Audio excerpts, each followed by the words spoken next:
Saya tahu namanya perintahnya Allah pasti ada hikmahnya. Hikmahnya itu adalah libaraatir rohmi.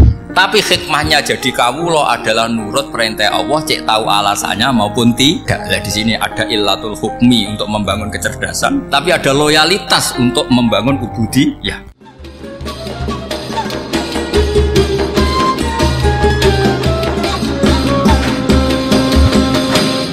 Kalau nggak ada nasa manso, maka orang selalu berpikir, pokoknya sementing ikut Nabi. Nah itu bahayanya kalau Anda tidak tahu detail, jangan-jangan syariat yang kamu ikuti itu syariat yang sudah berstatus mansukhoh, telah dicabut. Dan itu banyak. Makanya kata Sayyidina Ali ketika ada orang ngajar nggak tahu nasa manso, halakta wa ahlakta, kamu rusak dan merusak orang lain. Seperti tadi pernah ada kawin itu satu turunan, yaitu era Nabi Adam. Masa kita sekarang kawin sama satu turunan, kan nggak mungkin, ya kan? Pernah ada membumi hanguskan orang kafir, yaitu syariatnya Nabi Nuh. Itu dihapus oleh syariatnya Nabi Ibrahim dulu, yaitu Nabi Ibrahim menghentikan apa? Faman tabi'ani fa innahu minni wa man asoni fa innaka ghafurur rahim. Ya, kalau orang ikut saya ya Allah ya pasti golongan saya. Kalau yang masih maksiat, masih balelo, saya berharap engkau ampuni. Akhirnya banyak orang kafir tobat. Coba era Rasulullah itu semua orang kafir Mekah itu kafir.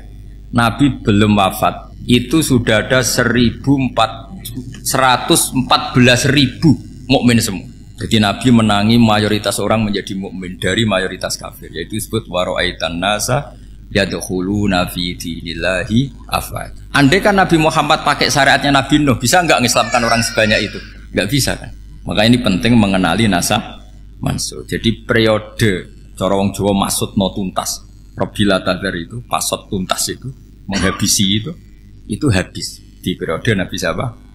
No, syariat itu sudah enggak dipakai lagi. Yang dipakai apa? Faman tabi'ani fa innahu minni wa man asoni fa innaka ghafurur rahim. Lah Nabi Muhammad ini nabi yang kena khitab anit tabi' millata Ibrahim hanifah. Jadi masternya Nabi Muhammad itu mentornya Nabi Ibrahim. Sehingga syariatnya ya faman tabi'ani fa innahu minni wa man asoni fa innaka ghafurur rahim. Tidak syariat rabbila tadzar alal ardi minal kafirina daya. Jelas ya. Jadi mengenali nasa manso itu penting sekali, karena kalau ndak Anda halakta wa ahlakta, kamu merusak diri kamu sendiri juga merusak orang lain, karena menfatwakan hukum yang sebetulnya sudah berstatus mansukhoh hanya berdasar itu kan syariatnya nabi-nabi dulu. Syariat yang apa? Syariat yang nggak pernah terhapus hanya satu, usuluddin, yaitu tauhid, itu sama. Tapi kalau syariat itu beda-beda, atau furu'iyah itu beda-beda. Itu tadi saya beri contoh, era Nabi dulu kalau ada pakaian najis dipotong, dibuang. Era Nabi Muhammad dicuci. Orang kafir dihabisi oleh langit.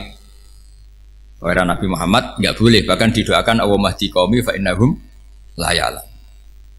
Di Qur'annya apa? Wa in ahadum minal musyrikin astajaraka fa'jirhu hatta yasma'a kalamullah tsumma ablihu ma'mana. Jadi kalau ada orang kafir enggak boleh main dihabisin, mereka beri peluang untuk mengkaji kitabullah hatta yasma'a kalamullah. Kalau mereka sudah berpeluang ngaji, harus tsumma ablihu ma'mana, harus dijamin keamanan.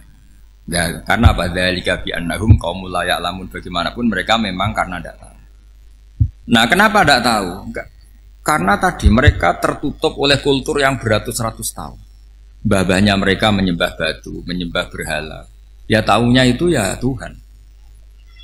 Bagaimana Anda bisa menjelaskan sesuatu yang sudah beratus-ratus tahun, kan tidak gampang. Maka ada periode dimaklumi. Apa? Kalau era sampean kan, mosok waktu disembah saking gobloknya orang, kamu lahir kan sudah nyembah Allah, tidak nyembah batu. Bayangkan kalau kamu jadi mereka.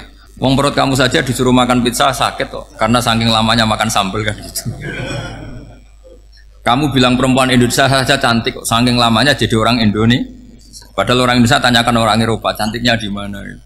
Kamu lahir di Afrika, bilang orang Afrika itu cantik, tanyakan orang Eropa, cantiknya di mana? Hitam gitu kok. Jadi orang itu pasti terkooptasi oleh sekelilingnya. Orang Afrika akan bilang wanita Afrika itu cantik. Coba tanyakan orang Eropa, cantik apa enggak? Belas. Orang Eropa yang kulitnya gitu kata orang Eropa indah, kata sampean. Koyok anaknya kebu katanya kuda jadi. Jadi orang itu akan terkooptasi oleh sekelilingnya. Bayangkan kalau semua orang nyembah berhala terus kamu ndak, alasan kamu apa? Kan menentang mayoritas. Dan itu berat. Maka dimaklumi oleh Allah, dzalika bi annahum qaumul la ya'lamun fi manah panyeruarah. Nah, pemakluman ini yang mulai sekarang terkikis. Orang main pukul saja enggak mau ngaji. nggak mau ngaji Quran secara kafah. Jadi fatwanya Islam kafah, tapi ngajinya Quran nggak kafah. Ngambil 1-2 potongan ayat dipakai dalil. Jadi Islamnya inginnya kafah, tapi ngajinya Quran nggak. Kalau kafah ya hafal 30 juz itu. Kalau mau kafah ya hafal berapa? 30. Makanya saya sering bilang, saya sering dinasihati orang karena belum tahu saya ini hafal Quran. Bapak harusnya Islam itu kafah. Kata saya ya dimulai dari konsep Islam itu kafah dulu, apa ya hafal Quran secara kafah. Jadi ini penting saya utarakan. Bahaya sekali orang mengenali Islam tanpa mengenali nasah mansukh. Karena beberapa syariat Nabi sebelum kita itu berstatus mansukh. Terus contoh berikutnya, ini nasah mansukh antar Nabi apa khusus internal Nabi? Antar Nabi aja nggak selesai nih sampai subuh aja nggak selesai. Contoh yang paling keren mungkin cowok semua senang. Nabi Dawud dulu istrinya berapa? 99. Nah itu kalau masih halal itu kan berarti jenengan tuh punya istri berapa? Wah itu kan ngeri betul. Punya satu aja repotnya gitu apalagi berapa? Punya 99. Terus kamu bilang gini, ini kan syariatnya Nabi Dawud, Nabi kan bisa diikuti. Pernah ada periode di mana seperti itu boleh. Jadi makanya mau tidak mau ngenali nasah mansukh itu harus. Kalau enggak ya kamu masih berkeyakinan boleh beristri berapa? Nah ini penting saya utarakan. Makanya Sayyidina Ali itu kalau ngetes calon mubaligh, kira-kira kalau Kemenak dulu inginnya apa? Sertifikasi apa? Mubaligh. Itu tanyanya gitu. Ta'rifun an-nassa wal mansukh, kamu apa tahu nasah mansukh? La. Jawabnya Sayyidina Ali, halak tahu ahlak tahu, kamu orang yang rusak. Karena tadi takutnya ada syariat yang sudah mansukh dipakai. Itu tadi misalnya kita ini tidak umatnya Nabi Nuh, tapi pakai syarat Robbila tadar alal ardi minal kafirina. Terus ketiga begini, misteri manusia itu. Dan ini kita tidak pernah tahu sampai kiamat, tapi ini ilmu harus kita diskusikan. Misalnya saya ini namanya Bahauddin. Saya sekarang hidup sampai 2019 sekarang.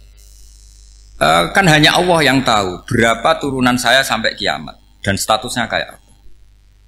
Donald Trump juga gitu. Donald Trump itu sekarang kafir, tapi kita tidak pernah tahu nanti turunan keberapa ada yang Muslim. Lah turunan yang calon Muslim ini diletakkan di mana kita tidak tahu. Yang jelas kalau kamu bunuh itu katut itu. Artinya gini, logika membiarkan orang kafir itu ya ada logikanya. Nah, logika membunuh karena mereka mau membunuh kita ya ada logika fikihnya, karena kalau kita ada membunuh dibunuh. Makanya semuanya hukum ini terus bergantung al-hukmu yaduru ma'ilatihi wujudan wadam. Di sini terus dipertemukan. Makanya semua nabi itu kalau yang namanya membunuh pasti pas perang saja, karena ini kondisi yang memang pilihannya hanya dua, kalau nggak dibunuh ya membunuh. Ada duel lah itu. Maka ini butuh kajian fikih dan orang nggak boleh subjektif dalam hal ini. Saya ulang lagi, tidak boleh subjektif karena tadi orang yang kamu katakan sekarang misalnya Zaid, kamu itu bodoh sekali. Kenapa bodoh? Nggak hafal Quran, nggak pernah kuliah, nggak pernah ngaji.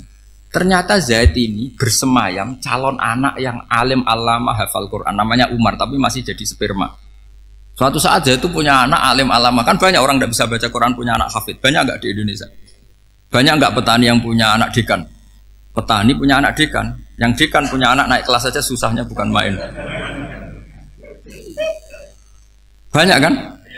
Nah ketika dibalik nanti ada dekan punya anak goblok, yang petani punya anak dekan, pinter mana? Kita tidak pernah tahu, makanya ini kan ya sudah, kalau nggak pernah tahu ya bilang saja wallahu alam, kan selesai, daripada keminter keliru kan ada wallahu alam. Makanya cerita favorit guru saya Kiai Haji Maimun Zubair itu punya apa namanya Kiai Zubair, itu cerita favoritnya itu ada santri namanya Soleh. Soleh itu alim alam. Orang Madura itu cara berpikir kan kalau kiai saja alim seperti itu apalagi bapaknya. Pas bapaknya main ke pondok, santrinya ada ribuan, bapaknya main ke pondok itu sholat tuh ya gak bener, gak sesuai sunnah Rasul lah kira-kira gitu. Sudah sholat tuh gak bener, apa-apa gak bener. Masih ditakwil sama santri Madura, karena orang Madura itu kultus. Mungkin khilaf itu satu khusus, pokoknya perlakuan khusus. Suatu saat saking bodohnya orang itu, kenceng tuh pinggir musola. Wah ini gak bisa ditakwil lagi, akhirnya gak bisa ditakwil tuh gak. Wah ini sudah agak bener ini, agak bener. Singkat cerita santri tadi gak kuat matur ke kiainya, Pak Yai. Jenengan sealim itu kok bapaknya segoblok itu. Kenapa? Ya, dia kencing pikir musola. Oh bapak saya itu pinter sekali. Kok bisa? Karena beliau yang memutuskan saya mondok sampai saya jadi alim alama seperti ini. Yang bodoh itu mbah saya. Yang bodoh itu mbah saya kan. Artinya gini, sekarang misalnya Anda dekan atau Anda rektor atau Anda profesor atau Anda kiai top mubalek kondang. Anda mubalek kondang terus punya anak, gobloknya bukan main atau apalagi anaknya ketangkep KPK. Yang satu anaknya orang bodoh jadi dekan. Kalau kompetisi ini pinter mana coba? Ada ahli metodologi tapi anaknya itu terlibat narkoba. Yang ini petani utun, anaknya dekan. Kira-kira kalau dikompetisikan pinter mana? Anaknya pinter petani tadi gitu. Yang ketika petani kamu vonis bodoh gitu. Tapi siapa tahu kalau ini menyimpan calon. Paham ya? Kita tidak pernah tahu. Makanya Quran selalu ngajari dalam ilmu sosial itu wa in adri la allahu fitnatul lakum wa mata'un ila. Dalam ilmu sosial itu kita harus jawab tidak tahu. Karena mungkin. Makanya saya tadi pagi ngaji di direktorat saya bilang, saya pernah diprotes orang, Gus kamu udah jelas 01 atau 02. Ya saya jawab gitu. Manusia itu makhluk yang paling nggak jelas gitu. Sekarang soleh suatu saat bisa saja nggak soleh. Yang sedang nggak soleh suatu saat soleh. Sesuatu yang mungkin rubah kok kamu fanatik itu gimana? Nalarnya itu gimana? Coba kita tahu dulu Wahsy itu pembunuh Hamzah, akhirnya mati mukmin ya enggak? Padahal orang yang sangat dibenci Rasulullah karena membunuh Sayyid siapa? Hamzah. Sa'labah yang tukang itikaf di masjid akhirnya su'ul Fatimah. Kita tidak pernah. Nah kalau nggak pernah tahu ya tidak usah terlalu fanatik biasa saja. Kayak jenengan seneng saya itu ya saya tidak tahu sampai kapan ya. Saya seneng sampai kapan ya tidak tahu. Kayak suami istri. Pas nikah harmonis bulan madu sampai kapan bertanya. Yang jelas paling awet itu pasangan jelek itu pasti nggak awet. Makanya jadi guyonan. Pasangan itu jangan baik-baik gak awet. Kalau jelek itu awet. Ternyata maksudnya cantik sama ganteng. Itu suatu saat pasti jadi jelek. Yang jelek sama jelek pasti jelek terus. Makanya jadi guyonan. Kalau pasangan jelek itu awet katanya. Tapi kalau pasangan baik, ternyata baik wajahnya itu mesti gak awet. Suatu saat pasti jelek, tapi yang jelek awet karena mulai dulu ya jelek sampai gitu. Awet jeleknya maksudnya bukan. Ya jelas ya. Jadi saya mohon sekali ini ilmu. Sampai ndak urusan ini bukan urusan cocok ndak cocok tapi ilmu. Ilmu harus kita dengar bahwa syariatnya para nabi itu yang sifatnya furu'iyah, tidak usuliyah, tidak tauhid itu potensi rubah. Sehingga mengkaji nasab mansukh itu satu keharusan seorang ulama. Makanya setiap ada syariat nabi hal hadis syariah mu'abbada amla, mansukha amla. Karena potensi itu tinggi. Kita tahu dulu semua nabi sholat menghadap apa? Baitul Maqdis. Era Rasulullah dipindah ke Ka'bah. Tapi kalau kamu katakan total Baitul Maqdis ya tidak juga. Nabi Ibrahim mulai dulu madhabnya ke Ka'bah. Tapi kalau Nabi Musa ke Baitul Maqdis. Terus kamu bilang ini 01, 02 ya memang syariat jadi sesuatu yang furu'iyah. Nah, kenapa ini furu'iyah? Jawabannya sederhana. Ketika seseorang menghadap Ka'bah itu menghadap batu apa menghadap Allah?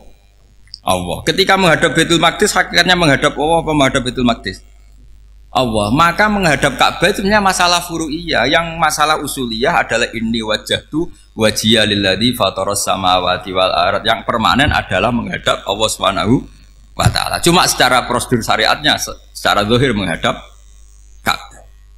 Maka potensi rubah karena ternyata itu furu'iyah. Untuk kiblatnya itu furu'iyah.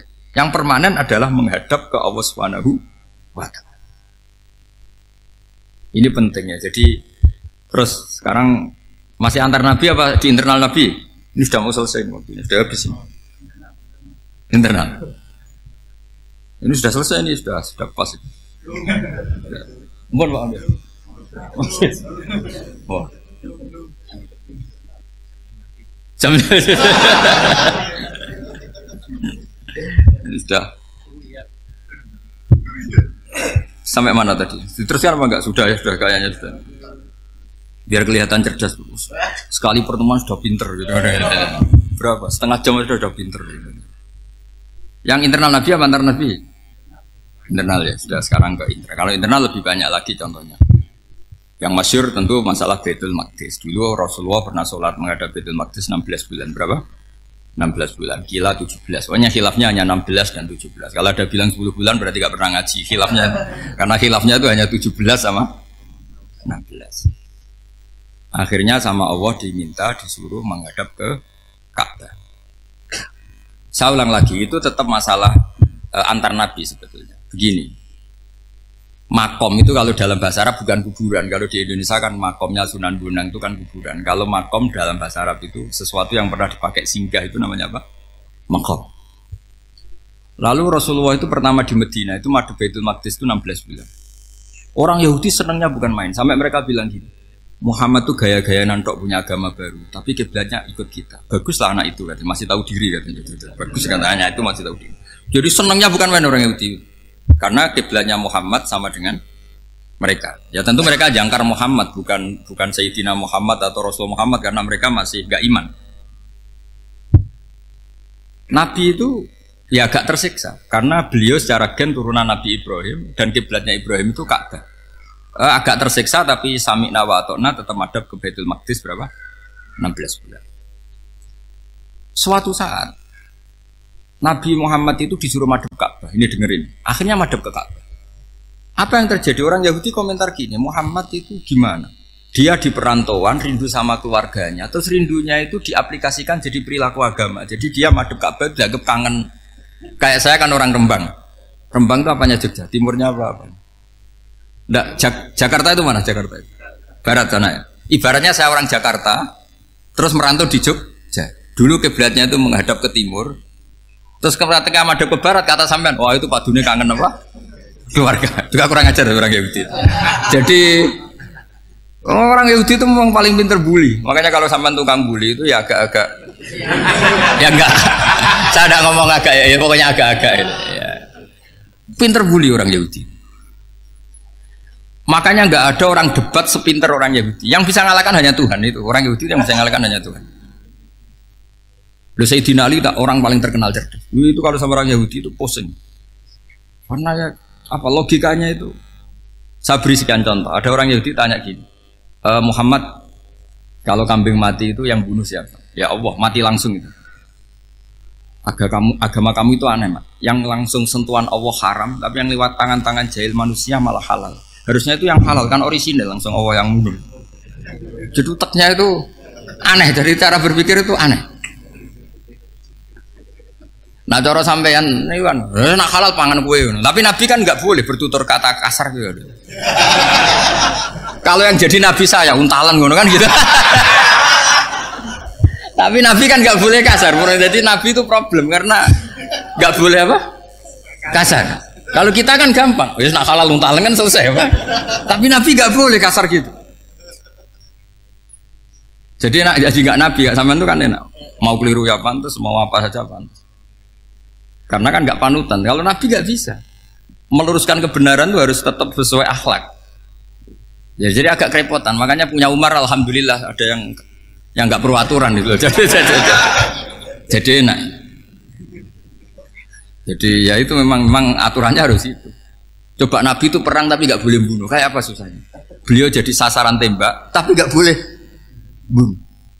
Kalau sahabat kan enak, duel, relax, santai, bisa tarung. Kalau Nabi nggak boleh.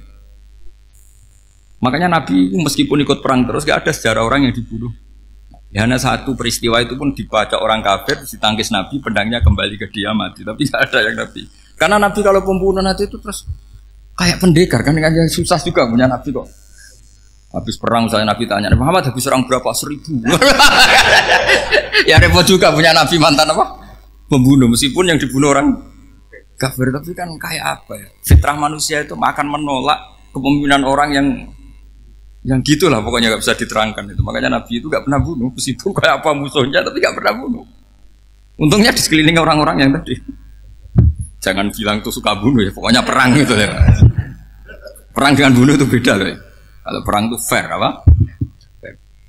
Sampai mana tadi? Nabi Ibrahim ya. Makom tadi saya ulang lagi. Nabi Muhammad menghadap ke Baitul Maqdis itu hanya Allah nuruti. Ini loh Nabi betul. tahu betul bahwa di antara syariat adalah Baitul Maqdis karena semua nabi pernah berkiblat Baitul Maqdis.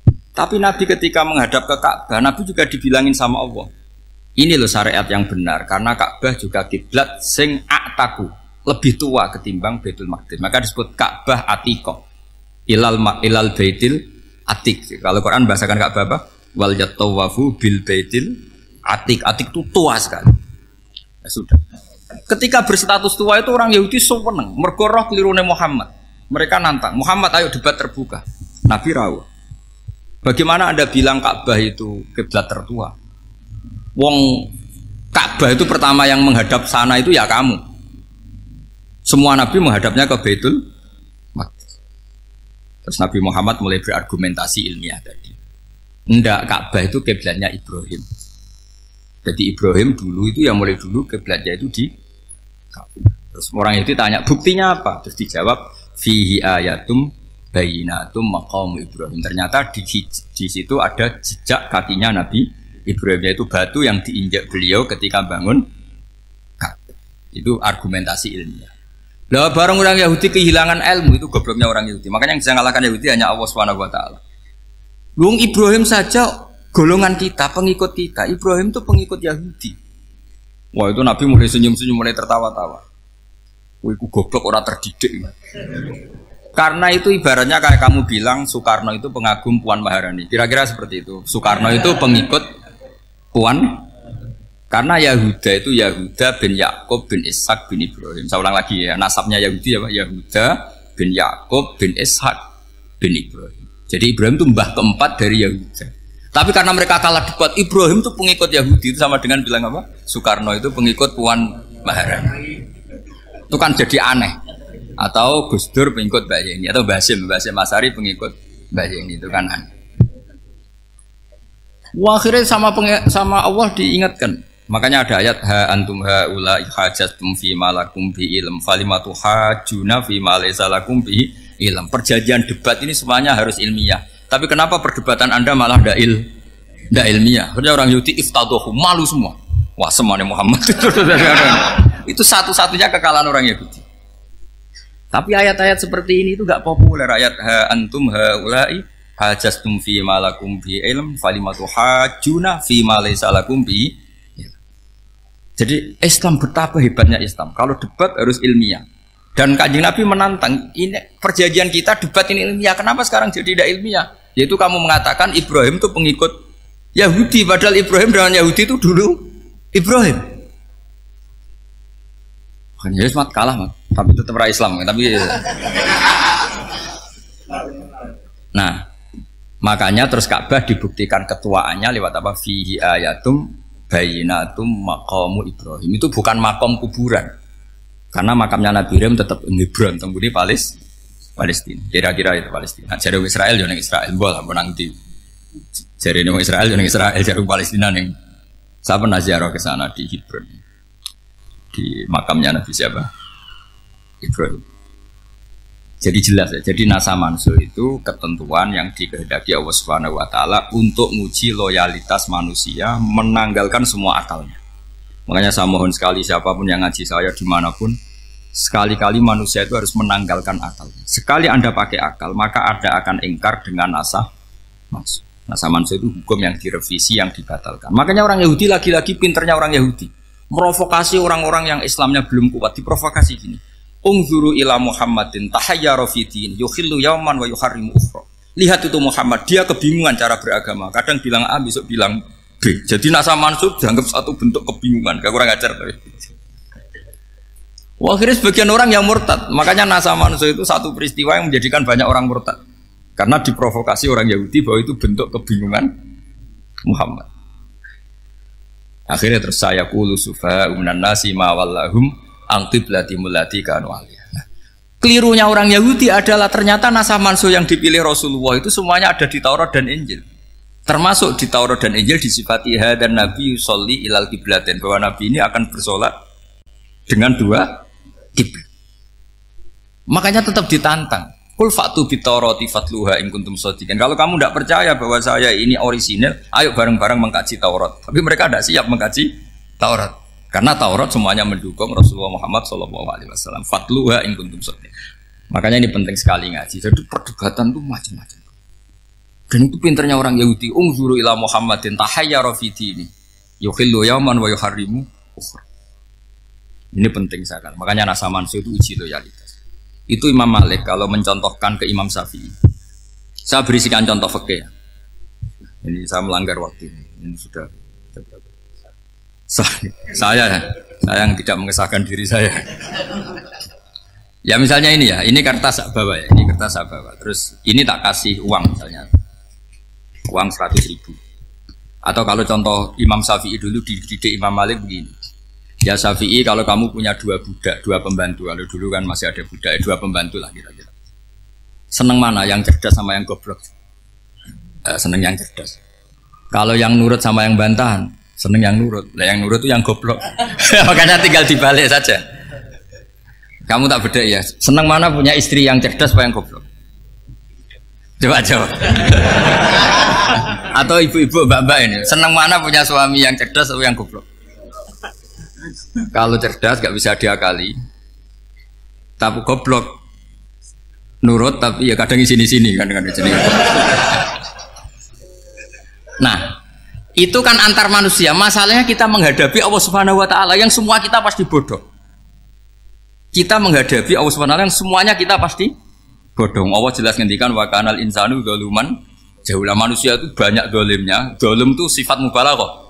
Kalau orang dolim sekali dolim, kalau sering zalum, kalau jahil biasa jahil, kalau banget jahile jahul. Bahasa Arab kan gitu memang. Ghafir pengampun biasa, kalau ghafur selalu mengampuni. Syakir, makanya sifatnya Allah Ta'ala ikut wazan fa'ul semua. Ghafur, syakur, atau diikutkan wazan fa'al. Kalau goblok biasa jahil, goblok banget jahal kan itu. Kafir biasa kafir, kalau kafir banget kafar. Ya, jadi wazan balagha itu bisa fa'al, bisa fa'ul ya. Kafirin, kafar atau kafur. Paham ya? Malah kok malah ngaji nahwu. Ya tapi ini memang perangkatnya ya. Ini kan perang mau tidak mau. Makanya misalnya Allah tidak suka kulla kafarin banget kafir ya Pak. Paham ya? Kulla khawanin banget khianate. Kalau khain khianat biasa, kalau khawan sering khianat. Nah manusia itu kata Allah apa? Zaluman. Wes banget dolime banget. Itu kalau yang ngarang hikam mencontohkan tuh gini. Manusia itu pas bener saja salah, apalagi pas salah. Jadi manusia itu kata Imam yang ngarang hikam itu man itu kanat mahasinhu masawiyah fakih fala takunu masawihi masawiyah. Ketika baik saja buruk, apalagi ketika buruk. Coba kalau ada orang dermawan sama teman-temannya, tanyakan istrinya. Duit dihambur-hambur, disikno kanca ngalono bojo. Mesti itu. Teman yang sering silaturahim ke teman-temannya, kata temannya baik senang silaturahim, tanyakan istrinya. Oh meninggali wong. Jadi manusia pas baik saja ada buruknya. Apalagi pas buruk. Makanya dulu bapak saya ngajarin saya istiqomah ya apik ya. Tapi kadang-kadang nak keterusan itu ora istiqomah ngangkangi orang dia tidak punya kesempatan. Misalnya ada imam masjid ngimami terus sampai tua sampai mau mati. Itu istiqomah apa tidak memberi peluang yang lain? Tidak jawab. Jadi itu manusia. Jadi pas baik saja buruk. Apalagi pas buruk. Kayak saya gini di sini ngajar baik, tapi saya ada sopannya harus di atas. Padahal banyak orang sepuh ada Pak On, ada beberapa yang kan terpaksa nggak sopan. Tapi sampean yang nyuruh, berarti sampean yang dosa. Kemarin saya minta di bawah supaya ganjaran saya utuh. Ini gara-gara begini ganjaran saya ini agak terkredit apa? Terdebat itu karena itu. Saya teruskan. Jadi manusia itu punya sisi itu karena manusia itu dzalum dan apa jahul. Wa kanal insanu dzaluman. Problemnya ini ngadepi Allah yang selalu pinter, yang kita selalu bodoh. Misalnya gini, kamu ditanya Allah. Ini contohnya Imam Malik. Ikla hadi sokhroh fa inna tahtaha dhahaban. Coba bongkahan batu itu kamu angkat, di bawahnya ada emas. Lalu budak yang pinter berlogika. Oh disuruh buka itu karena ada emas toh. Berlogika. Kalau budak yang goblok enggak, ya disuruh ya diangkat saja. Ada emas apa enggak karena perintah ya diangkat. Yang satu nurut karena perintah, yang satu nurut karena ada emas, ada sesuatu. Logikanya suatu saat Tuhan tuh hanya bilang gini tok, Ikla hadis sokhroh, batu itu angkat. Yang nurut, yang goblok permanen tadi, kan langsung angkat. Yang pinter, ini ada apa lagi Gusti kok harus diangkat? Ya gak ada apa-apa, nyuruh saja kata Allah gitu. Wah tidak bisa, sesuatu harus ada alasannya. Itu kira-kira mangkel loh gak? Oh mangkel. Nah, logikanya manusia seperti itu. Makanya dua murid pinter, di rakyat pinter, presiden ya susah mesti demo. Goblok ya susah di sini uang. Ini kan nggak ada pilihan. Memang manusia itu nggak ada pilihan. Nah sekarang masalahnya gini di fikih ini saya kembali lagi ke fikih. Pertanyaannya secara fikih begini. Misalnya iddah. Iddah itu seorang perempuan ditinggal mati suaminya atau ditinggal atau cerai. Itu kan ada namanya apa? Iddah. Iddah itu memastikan apa tujuannya? Memastikan rahim itu steril dari mani atau sperma zaut awal. Supaya nanti kalau dinikah orang lain tidak terjadi ikhtilatul ansab, nasab. Oke, berarti iddah kita beri argumentasi secara ilmiah li baro'atir rohmi. Jadi misalnya Zaid menceraikan istrinya Sri dalam keadaan masih bisa haid. Iddahnya 3 kali masa suci. Wal mutallaqatu yatarabbasna bi anfusina salah satu guru. Lalu karena secara teori medis kalau haid berarti bukti tidak hamil. Apalagi kalau haidnya terulang-ulang sampai 3 kali pasti tidak hamil. Jika kalau nanti dinikahi orang lain pasti kalau ada anak ya anaknya zaud sani atau zaud kedua. Berarti alasan iddah li baro'atir rohmi. Oke, kita sok pinter, sok bijak. Pertanyaannya adalah sekarang sudah baru 1 bulan suaminya di Malaysia nggak pernah ngumpuli. Dicek di medis juga berbukti tidak hamil. Apakah boleh tanpa iddah? Semua ulama mengatakan tidak boleh. Tapi ini kan rahimnya jelas bersih. Ya karena iddah itu nuruti perintah pangeran. Pokoknya tetap iddah 3 kali masa suci. 3 kali masa suci atau masa haid. Itu ada perdebatan ulama. Tapi kan ini terbukti bersih Gus. Meskipun terbukti bersih kata Allah harus iddah 3 bulan atau berapa? Kira-kira 3 bulan 4 bulan ya tetap harus iddah. Kowe milih mana? Sok pinter Gusti berhubung ini. Pangeran mbok terangno gitu. Berhubung. Jadi Tuhan apa mbok wari berhubung Gusti ini jelas steril dari sperma zaut awal. Enggak usah iddah Gusti. Sama aja kamu disuruh majikan kamu ikla hadis sakhra berhubung nggak ada apa-apa, nggak usah ya. Kira-kira mangkel nonda budak yang seperti itu. Mangkel. Maka dibutuhkan kebodohan dalam beragama. Betul itu memang. Makanya Nabi itu unik pernah bilang itu gini. Aksaru ahlil jannah al-buhu. Aki-aki penduduk swarga itu al-buhu wong goblok-goblok. Maksudnya goblok yang jenis ini bukan goblok betulan maksudnya. Maksudnya goblok jenis ini itu ya tetap pinter, tapi pinternya dibuang pura-pura goblok demi samina. Jadi saya misalnya kok pinter dan goblok tadi sekaligus, pinter dan goblok. Ya bah ikla hadis sokhro fa inna tahta hadapan. Tak angkat karena saya tahu di bawah ada emas. Tapi di hati saya sajane ya mergo perintah. Suatu saat kalau disuruh Allah ikla hadis sokhro perintah ya tak angkat ya sudah. Jadi ya pinter ya goblok. Saya tahu namanya perintahnya Allah pasti ada hikmahnya. Hikmahnya iddah adalah li baro'atir rohmi. Tapi hikmahnya jadi kawula adalah nurut perintah Allah, cek tahu alasannya maupun tidak. Lah di sini ada illatul hukmi untuk membangun kecerdasan, tapi ada loyalitas untuk membangun ubudi. Ya, bahwa kita ini kawula roh tetap loyal. Makanya tadi pagi saya cerita Sayyidina Umar. Sayyidina Umar kayak apa cerdasnya? Tapi tetap ubudi ya. Yaitu Rasulullah SAW sering dibully orang kafir. Muhammad tuh gaya-gaya nantok. Wong ora oleh nyembah berhala, ora oleh nyembah watu, jebule dekne nyembah Hajar Aswad. Karena dilihat dari jauh kan tetap nyium Hajar Aswad. Coba kalau kamu lihat dari jauh, kamu sujud dari jauh kan kayak sujud sama batu. Makanya Sayyidina Umar karena orang kafir masih cara berpikir gitu, tiap nyium Hajar Aswad itu komentar gedumel.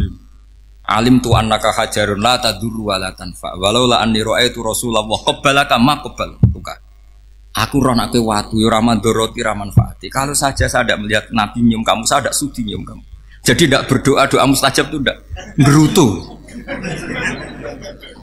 Karena apa? Umar tahu ini masalah secara tauhid. Kalau saya doa depan Hajar Aswad nanti dikira syirik karena berdoa di depan batu.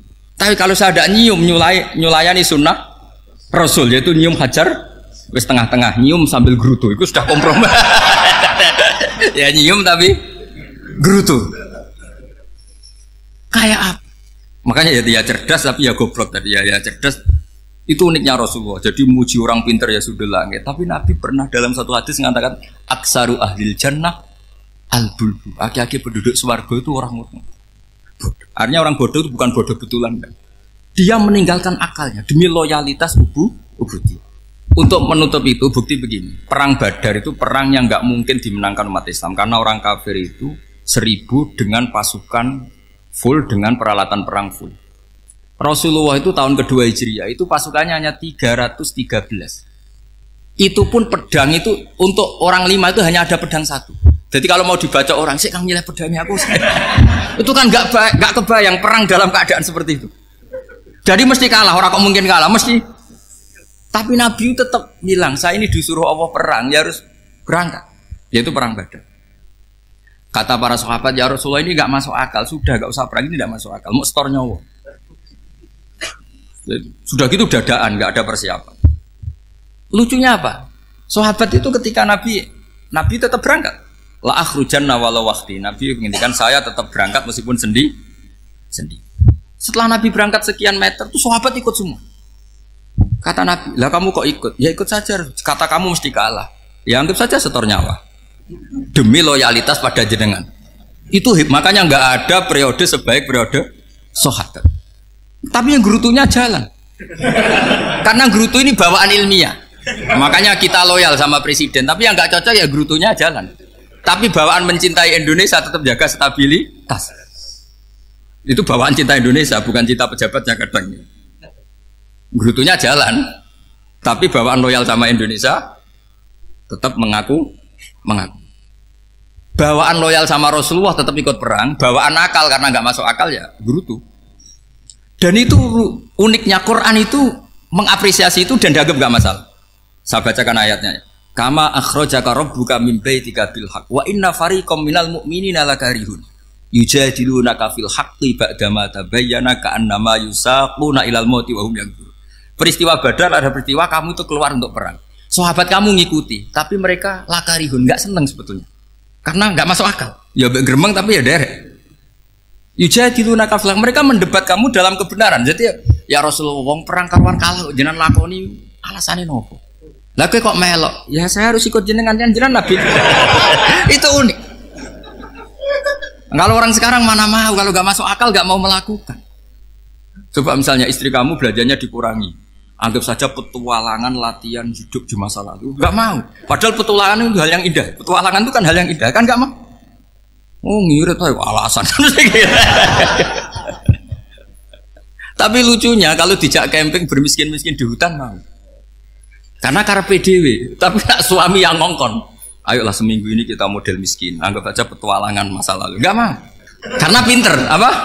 Coba kalau bodoh. Ya ngono ya apa-apa Mas. Tapi resikonya nak bodoh, pas kamu sakit ya dibiarin. Karena dia melihat sakit kan biasa, namanya manusia. Jadi makanya ini pilihannya susah hidup itu maksud saya makanya ini. Jadi uniknya Quran gitu. Quran itu membolehkan psikologi manusia. Makanya Allah ngendikan kutiba alaikumul qital wa huwa kurhul lakum. Ya saya tahu kamu tidak suka perang. Allah yang ngakui bahwa kurhul enggak apa-apa. Tapi ketidaksenangan kita harus dilawan demi mengikuti Allah dan misalnya perempuan Allah juga gitu. Wa ashiruhunna bil ma'ruf. Gauli istri kamu muamalah secara baik. Kata Allah fa in karihtumuhunna fa asa an takrahu syai'a wa ja'alallahu fi khairan katsira. Mungkin ada watak yang kamu tidak suka, tapi di situ ada kebaikan. Allah ngaku yang namanya suami mesti ada watak yang nggak suka dari istri. Juga sebaliknya lebih banyak lagi yang suami istri kamu tidak suka watak kamu. Juga nggak suka hidung kamu, wajah kamu banyak lah yang nggak disuka. Tapi demi kestabilan negara suami istri ini, mereka loyal. Justru itu bagus. Maka jagalah ilmu, juga jagalah loyalitas. Itu yang perlu saya utarakan. Jadi makanya agama ini dibangun dua. Satu kecerdasan hikmah, yaitu ya al-hukmu ya duru ma'ilati wujudan wa adaman. Tapi juga ada ubudiyah, bahwa agama ini milik Allah. Maka sami'na wa ta'na. Karena begini logikanya, saya ulang lagi masalah batu. Ikla hadis sokhro fa inna tahta adaban. Terus saya angkat, pembantu saya ngangkat. Dia saya gaji atas nama apa? Nurut kan? Atas nama menemukan emas apa atas nama nurut? Nurut, karena emas itu juga penemuan saya, milik saya. Ngangkat batu yang nggak ada emasnya juga atas nama nurut. Jadi rapot yang saya berikan ke pembantu saya itu tentang nurut dan tidak nurut. Saya kan tidak peduli dengan cerdas dan tidak cerdas. Itu kan tidak sesuatu yang menguntungkan saya. Nah Allah juga gitu. Kecerdasan kamu, pinter kamu itu tidak menguntungkan Allah Subhanahu wa Ta'ala. Karena Allah itu tidak butuh pinter kamu, cerdas kamu. Allah hanya butuh mental ubudiyah kamu. Makanya Allah mensifati nabinya hanya subhanalladzi asra bi abdihi. Karena status tertinggi manusia adalah sifat kehambaan. Makanya ya Tuhan nafsul mutmainnah irji'i ila rabbiki radiyatan mardiyah fadkhuli fi ibadi. Berstatuslah sebagai hamba baru wadkhuli jannah. Nah kalau kamu berstatus hamba ya harus baik, gak usah kalian bantah. Coba kalau kamu rasional, ya Allah kenapa bikin surga nanti-nanti? Engkau kan bikin sekarang, ngapain repot-repot nanti? Jadi kacau semua agama. Makanya yang perlu didahulukan adalah status ya Tuhan nafsul mutmainnah irji'i ila rabbiki radiyatan mardiyah fadkhuli fi ibadi. Masuklah berstatus sebagai hamba saya. Khasnya hamba tadi ya cerdas karena semua yang diperintahkan Allah pasti ada hikmahnya. Tapi kecerdasan ini kadang kita tinggalkan demi loyalitas ubudiyah. Assalamualaikum warahmatullahi wabarakatuh.